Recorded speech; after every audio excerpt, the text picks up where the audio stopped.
Assalamualaikum warahmatullahi wabarakatuh.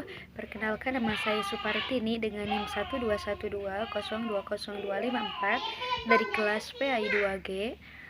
Di sini saya akan beri tugas landasan pendidikan tentang konsep fondasi sejarah.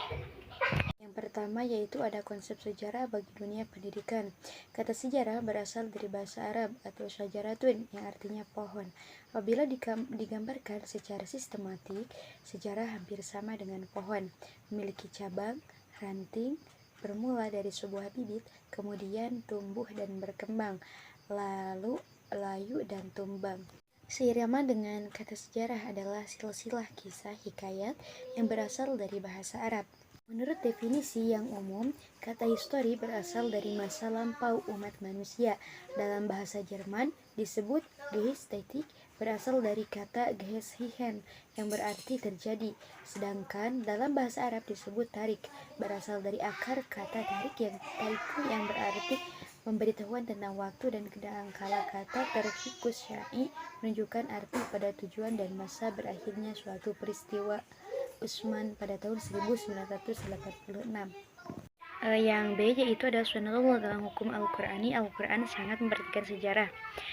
Selain sejarah difungsikan menjadi ibrah umat Islam manusia, Al-Quran juga menurunkan adanya hukum kepastian sejarah dalam kehidupan bermasyarakat dan berkeadaban yang disebut dengan sunnatullah. Sunnatullah adalah hukum kepastian milik Allah atau otoritas Allah di dalam kategori sebab terdapat ilat atau syarat, unsur atau faktor-faktor yang pada masing-masingnya memiliki tingkat atau peringkat tertentu. Setiap tingkat atau peringkat syarat baik dalam dimensi kualitatif maupun kuantitatif memiliki akibat yang berbeda-beda. Lebih banyak tingkat dan peringkat ilat, syarat, unsur atau faktor yang diketahui dan dikuasai, akan lebih leluasa manusia akibat atau pilihan yang dihendakinya, baik secara kuantitatif maupun kualitatif. Selanjutnya yaitu sejarah berpihak pada kebenaran. Sebagai perekayasa sejarah kehidupan umat manusia, Allah mengungkapkan dalam sejarah kekuatan masa lalu dengan ending historis, kemenangan bagi orang yang beriman, berilmu pengetahuan, kuat jasmani, sabar, orang yang bertakwa dan berbuat kebaikan. Yang keempat yaitu ada waktu perubahan-perubahan dalam sejarah terkait dengan waktu terkumpulnya sebab-sebab bagi terselenggaranya yang perubahan dalam kehidupan bermasyarakat. Sebab-sebab tersebut terkumpul secara perlahan-lahan. Karena itu, perubahan struktur atau kekuatan sosial biasanya terjadi di dalam kurun waktu yang cukup lama, selama waktu yang cukup bagi terkumpulnya sebab-sebab perubahan. Yaitu ada keyakinan pada kebenaran. Keyakinan yang benar pada kebenaran merupakan modal paling dasar dalam menentukan sejarah, peradaban manusia, dan perubahan sosial. Keyakinan demikian selain mengingatkan mutu rohani manusia, juga dapat mengalahkan kekuatan dalam bentuk fisik dan materi. Disinilah pentingnya pendidikan keimanan disampaikan pada tahap awal pertumbuhan anak-anak. Selanjutnya yaitu tujuan hidup pada gerakan sejarah. Ciri gerakan sejarah adalah memiliki tujuan. Namun bila direnungkan lebih jauh, sesungguhnya yang memiliki tujuan itu adalah manusia sebagai pelaku sejarah.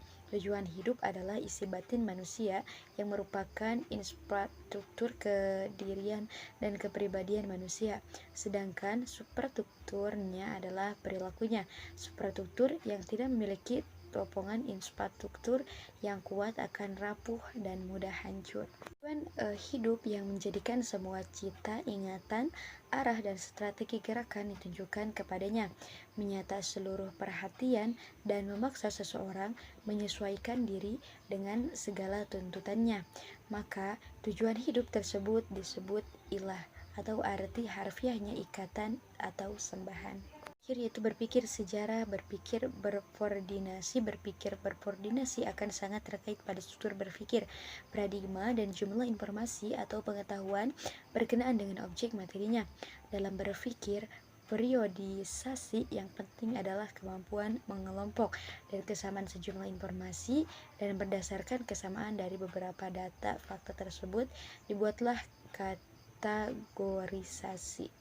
Jadi kesimpulannya adalah terdapat dua sasaran utama objek material sejarah sebagai fondasi pendidikan Islam, atau sasaran pertama adalah konsep dan sifat sejarah menurut Al-Quran. Kedua yaitu sistem pendidikan Islam yang tercatat dalam sejarah kehidupan umat Islam. Sekian yang hanya dapat saya sampaikan. Mohon maaf bila masih banyak kekurangan. Billahi taufik wal hidayah. Wassalamualaikum warahmatullahi wabarakatuh.